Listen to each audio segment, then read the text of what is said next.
2000 when it came to the North American market. The Insight was released in 1999. The Insight's now been replaced by the Honda CRZ, and this 5-door second generation Insight has been replaced by the new Honda Clarity. Now comparing the styling, both are 5-door hatchbacks and they both have a lift-back body style. Both cars have LED taillights and projective halogen headlights. But that's about where the similarities stop. But when you move over towards the engine compartments, both are fairly similar. They both have electric motors, and they both have 4-cylinder gasoline engines that also help power those electric motors. The Insight works off a system where it can only use the gasoline motor and the electric motor at the same time, versus the Prius can actually run a full mile or so just on electric battery or just on electric power. Next, stepping into the interior, we have a very unique design. So how the Prius works is it puts its basically gauge cluster and other information on the top screen here, and it's similar to the Insight. The Insight also has a really funky gauge cluster, but the Insight is more in front of you versus this, it's up high. Moving down here, we have a touchscreen. It's not a very good touchscreen, it's pretty small too, but you can also go through here and check your audio, and you can switch your audio through this menu here. You can also go into your apps here and choose different things that you can access through your phone, like you can actually go on and search the internet, as well as there's a navigation system also built into the car. So that way you don't have to use your phone while you're driving. So if you move down here now, it's all your climate. It's a pretty simple way to lay it out. It's a single zone climate control.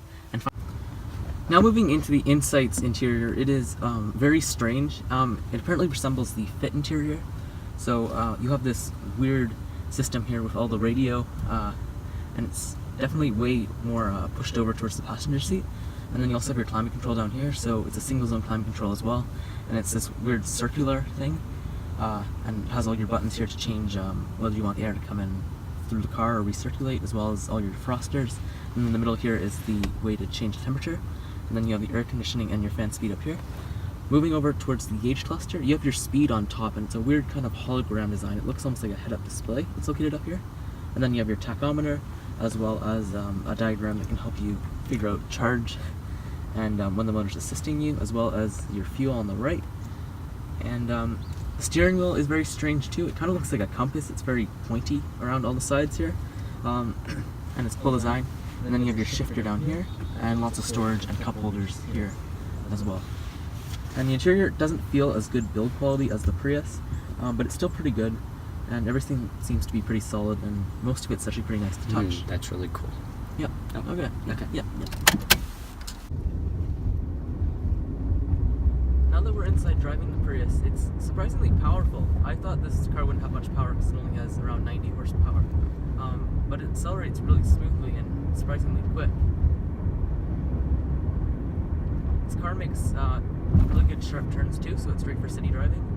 And handling, although it isn't of course like a sports car or anything, it's surprisingly good.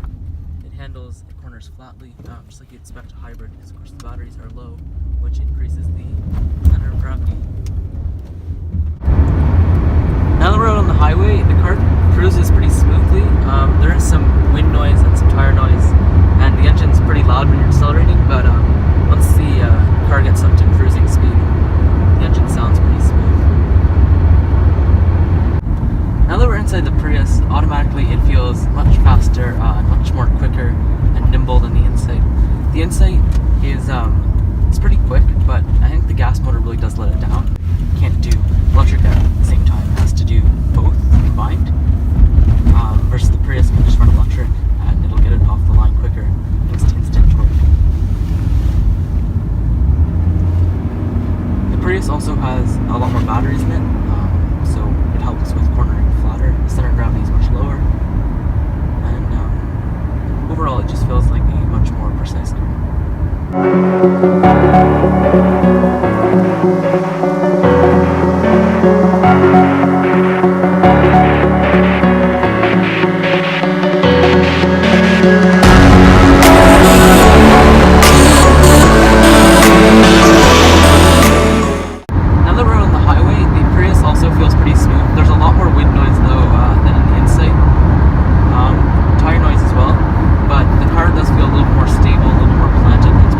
Extra weight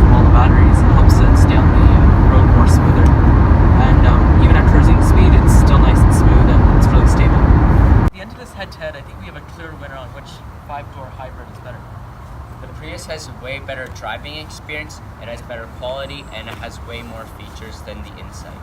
The Prius is also a smarter designed car. The hybrid system is much better built than the insides, and it also increases fuel economy by allowing full electric driving for around a mile. The Prius also is just a better car, and that shows today as you can sell, or as the Prius continues to sell, versus the Insight doesn't sell anymore, went out of production. Thanks for watching, and stay tuned for a new Insight review.